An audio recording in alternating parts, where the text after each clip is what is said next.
Did you know that the grammar rules you follow might decide how you picture the future or remember the past? The way your language handles time, its tense system, acts like a filter by changing how a whole culture plans, dreams, and understands life. We're going to explore how these hidden rules create different ways of seeing the world, proving once again the quiet power of words. The hidden architecture of time. What if the way you talk about time decides the way you think about it? What if the grammar you use every day shapes how you plan for tomorrow or how you remember yesterday?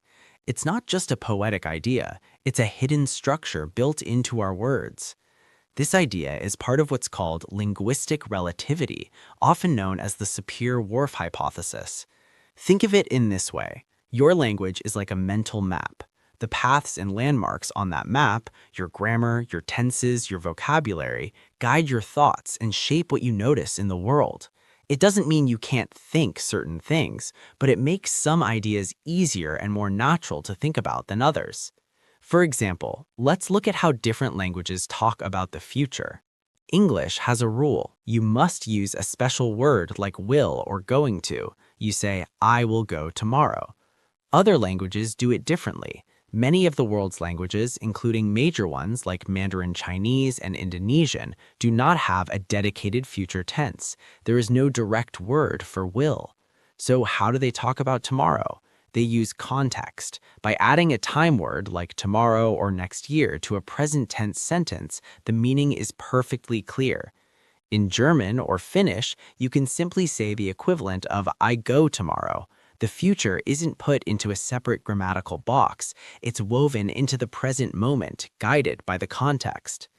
This small grammatical rule might influence bigger things. English speakers who constantly separate the future from the present in their speech might perceive it as more distant, which could even affect things. The language provides a habitual way of seeing time. We often think of language as a tool to describe reality, but what if it's more than that? What if the tense system in your language, these rules you follow without thinking, actually helps build your sense of time and reality? In this exploration, we'll see how grammar isn't just about being correct. It's an invisible architect, quietly constructing how entire cultures understand life.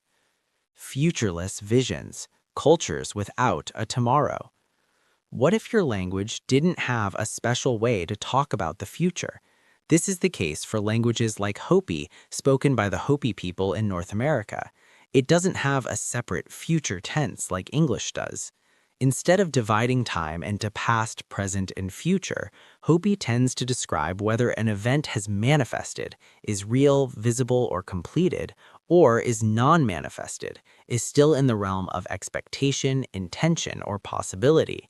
For example, an English speaker says it will rain tomorrow. A Hopi speaker might express a similar idea more like rain is coming about, or rain manifests, or rain is on its way. The meaning isn't about a distant point on a timeline. It's about a process that is unfolding now, moving from being potential toward becoming real. This shows how language can shape a different way of thinking about time, not as a line, but as a constant state of becoming. Future events are described as developments emerging in the present, not as separate points on a timeline. How might this shape thought and action?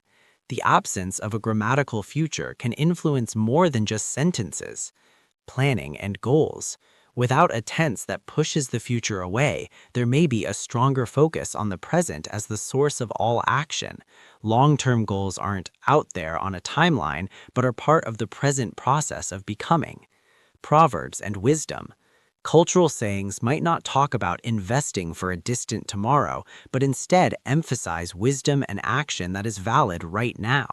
Patience might be seen as waiting for the right conditions to emerge, not as waiting for a future date. Historical narratives. Stories of the past might not be told as a linear sequence of events leading to the present, but as a living, present reality that contains the essence of what happened. History is less like a book of dates and more like an ongoing story that is always relevant. However, this doesn't mean Hopi speakers can't think about tomorrow. Of course they can, but their language provides a different mental model for it, one that weaves the future more tightly into the fabric of the present moment. It reminds us that time isn't just a universal fact, it's also a cultural concept shaped by the very words we use to describe it. The ripple effect, causality, and responsibility. When we talk about cause and effect, our grammar can quietly shape who we think is responsible. Think of a simple event: a window breaks. How we talk about it can change the whole story. Active: the boy broke the window. Passive: the window was broken. The first sentence clearly points to who did it. The second focuses on what happened, leaving the person out. This isn't just style, it's a subtle shift in blame. But this goes deeper in some languages. The very grammar can force you to think about responsibility and cause differently. Example in action. In some languages, like Finnish or Spanish, a common way to express a mistake might be "the keys were lost on me," or "the glass broke itself." The grammar downplays the person's direct action, focusing on the event happening to the person. This grammatical choice has a real-world ripple effect. Legal systems and media. In places where passive phrasing is more common, official reports or news might say "a shooting occurred" rather than "a gunman shot 3 people." This can shift public perception from a person's crime to an unfortunate event. Personal blame. If your language habitually lets you say "the vase fell" instead of "I knocked over the vase," it might subtly influence how people admit to mistakes or assign blame in everyday life. The key idea: the way a language forces or allows you to assign an actor to a verb, to name the doer, can deeply shape how a culture understands cause, effect, and who is ultimately responsible. Identity through time. Who we were, who we are. The way we tell the story of our past, our personal history, and our culture's history isn't just about the facts, it's also shaped by the grammatical tools our language gives us. Complex past tenses. Languages can have very different tools for talking about the past. Let's compare. English has a simpler system. We mostly use one basic past tense. We say, "I played." This can describe a single event, like "I played soccer yesterday," or a repeated habit, like "I played soccer every day as a kid." We rely on context to clarify the difference. Spanish or French have a more detailed system. They have separate tenses for different kinds of past. The imperfect tense is for painting a background scene or a repeated habit. "When I was a child, I used to play in the park." The simple past or preterite tense is for a single completed action. "Yesterday, I played soccer." How this shapes identity. This grammatical choice changes how we frame our memories. Do you remember your childhood as a flowing, ongoing atmosphere, using the imperfect, or as a series of finished, separate snapshots, using the simple past? The tense your language forces you to use can push you toward one of these views, influencing whether you see your past self as a continuous person or a collection of specific moments. Truth and source of knowledge. Some languages go even further. Languages like Turkish or Quechua have a feature called evidentiality. This means the grammar forces you to show how you know what you're saying.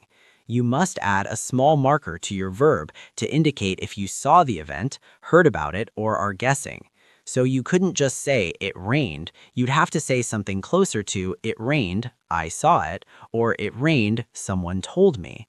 This makes the source of your information a required part of your sentence, constantly reminding both speaker and listener about the basis for any claim.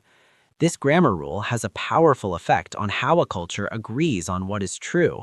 In languages with evidentiality, you can't easily spread rumors as facts.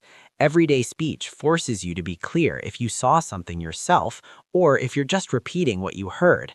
This can make historical revisionism, deliberately changing the story of the past, much harder. You can't casually rewrite history without the grammar asking, "How do you know that?" So, our sense of self and our shared history aren't just built by the events that happened, they are also shaped by the subtle questions our grammar asks us every day. Was this a single moment or a lasting period? And most importantly, what is your proof?